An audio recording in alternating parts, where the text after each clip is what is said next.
Hello बच्चों, मैं नेहा खंडेलवाल आपका स्वागत करती हूँ। बच्चों, हम पढ़ रहे हैं कक्षा 3 और हिंदी विषय में हमारा 10वां अध्याय है काठ की पुतली नाचे गाए। बच्चों, पिछली कक्षा में हमने इस अध्याय का अध्ययन किया था, तो आज बच्चों हम इस अध्याय से संबंधित जो हमारा अभ्यास कार्य है उसे करेंगे। तो देखिए बच्चों, सबसे पहले यहाँ पर आपको दिखाई दे रहा है उच्चारण के लिए शब्द जो कि इसी पाठ में आए हैं। बच्चों, ये इस पाठ में आए कुछ कठिन शब्द होते हैं और इनका हमें उच्चारण करना है। बच्चों, इनका उच्चारण करने से हम इन कठिन शब्दों को पढ़ना सीख जाएंगे। तो करते हैं बच्चों इनका उच्चारण। पहला है पट्टेबाज, दूसरा है मिट्ठन, तीसरा है फैजाबाद, चौथा है कठपुतलियाँ और पांचवा है अंगुलियों। अब बच्चों इस अध्याय से संबंधित हमारे प्रश्न उत्तर हम करते हैं। तो पहला प्रश्न है, खेल दिखाने वाला पुतलियों को किससे नचाता था? बच्चों, आपने देखा था इस अध्याय में जो कठपुतली वाला है वो कठपुतलियों को नचा रहा था। तो बच्चों वो उन कठपुतलियों को किससे नचा रहा था? तो इसका उत्तर है, खेल दिखाने वाला पुतलियों को धागे से नचाता था। बच्चों, जो खेल दिखाने वाला था कठपुतली वाला, वो पुतलियों को धागे से नचाता था। और बच्चों कैसे नचाता था? वो अपनी उंगलियों पर धागे बांधकर, उस पर पुतलियां बांधकर और उस अंगुलियों से उन पुतलियों को धागे की सहायता से नचा रहा था। अब देखते हैं दूसरा प्रश्न। दूसरा है, राजा लोग क्या कर रहे थे? बच्चों, जो कठपुतली वाला पाठ है उसमें जो राजा लोग थे वो क्या करने लगे थे? तो इसका उत्तर है, राजा लोग आपस में लड़ रहे थे। बच्चों, जो राजा लोग थे वो क्या कर रहे थे? वो आपस में लड़ रहे थे। और क्यों लड़ रहे थे? कि मैं बड़ा हूँ पहले मैं जाऊंगा। तो दूसरा बोलता है, नहीं मैं बड़ा हूँ पहले मैं जाऊंगा। इस बात पर बच्चों वो लड़ रहे थे। तीसरा प्रश्न है, माथे पर टोकरी लेकर कौन आई थी? बच्चों, माथे पर टोकरी लेकर एक कठपुतली आई थी। तो बताओ वो कठपुतली कौन थी? तो इसका उत्तर है, माथे पर टोकरी लेकर सब्जी वाली कठपुतली आई थी।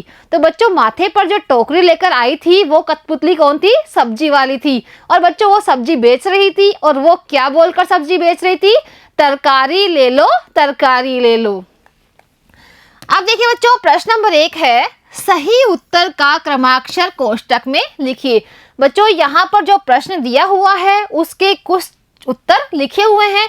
उसका जो सही उत्तर है उसका हमें क्रमाक्षर यानी अक्षर उस कोष्टक में लिखना है। तो करते हैं बच्चों। पुतली ने सबसे पहले कौन सा काम किया था? तो बच्चों इस अध्याय में जो पुतली थी सबसे पहले जो आई थी उसने आकर सबसे पहले कौन सा काम किया था? तो देखिए इसके 4 उत्तर यहाँ पर लिखे हुए हैं। ए है छिड़काव लगाया था, ब है झाड़ू लगाया, स है कुर्सियाँ उतारी और द है उड़ गई। तो बच्चों जो पुतली सबसे पहले आई थी वो झाड़ू लगाने का काम किया था। तो इसका उत्तर हम लिखेंगे यहाँ पर ब। अब ब है, मिलजुल कर सब रहो, ये शब्द किसने कहे थे? बच्चों इस अध्याय में आया था कि मिलजुल कर सब रहो यानी लड़ो मती भाई लड़ो मती। तो ये शब्द किसने कहे थे? तो देखिए इसके 4 उत्तर है। अब हम देखते हैं कि कौन सा उत्तर इसमें से सही है। डुगडुगी वाले ने, राजा ने, पुतली वाले ने या सिपाही ने? तो बच्चों ये शब्द कहे थे पुतली वाले ने। तो यहाँ पर हम लिखेंगे स। अब देखिए बच्चों, आगे जो प्रश्न है उसमें हमें क्या करना है? सही गलत पर निशान लगाइए। बच्चों यहाँ पर पंक्तियां लिखी हुई है और उसमें लिखा हुआ है सही है या गलत है। यानी इन पंक्तियों को पढ़कर हमें देखना है कि ये पंक्तियां सही है या गलत है। तो बच्चों करते हैं। कठपुतली वाला पुतली को डोरे से खींचता है। तो बच्चों यह बात बिल्कुल सही है, क्योंकि जो कठपुतली वाला था वो डोरे की सहायता से ही पुतलियों को नचा रहा था और डोरे की सहायता से ही वो उसे खींच रहा था। अब देखिए मिट्ठन पट्टेबाज छोटे चोंगे वाला है। तो बच्चों यह बिल्कुल गलत है, क्योंकि जो मिट्ठन पट्टेबाज है वो बड़े चोंगे वाला था। है, खेल के बाद पुतली वाले ने पैसे इकट्ठे नहीं किए। बच्चों यह बात बिल्कुल गलत है, क्योंकि खेल के बाद में जो पुतली वाला था उसने पैसे इकट्ठे किए थे सभी से। और है, बाहर कोने में पहरेदार बैठा था।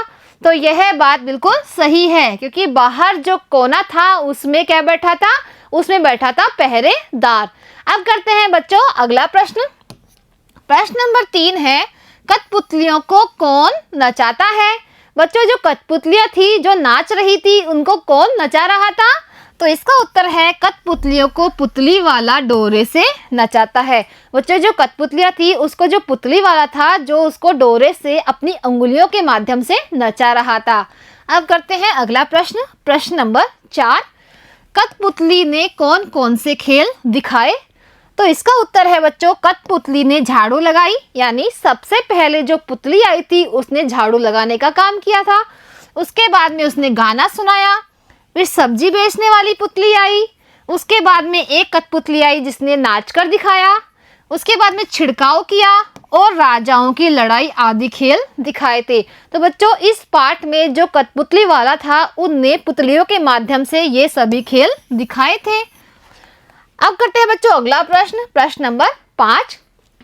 कठपुतली वाले ने कौन सा गीत सुनाया था? बच्चों जो कठपुतली वाला था उसने अंत में एक गीत सुनाया था जब सभी राजा लड़ रहे थे। तो देखते हैं उसने कौन सा गीत सुनाया था। तो इसका उत्तर है कठपुतली वाले ने गीत गाया, लड़ो मती भाई लड़ो मती, आपस में लड़कर मरो मती, साथ रहो भाई साथ रहो, मिलजुल कर सब साथ रहो।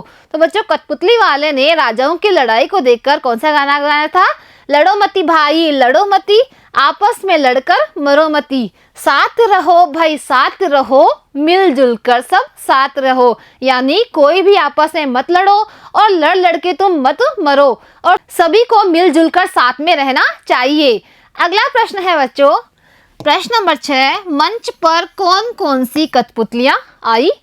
तो बच्चों इसका उत्तर है मंच पर सब्जी वाली, नाच वाली और झाड़ू वाली कठपुतलियाँ आई।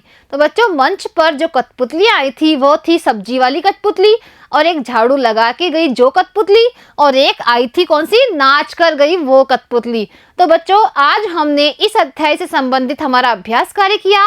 अब बच्चों इस अध्याय से संबंधित जो हमारी भाषा की बात है उसे हम करेंगे अगली कक्षा में। आज के लिए बच्चों इतना ही, धन्यवाद।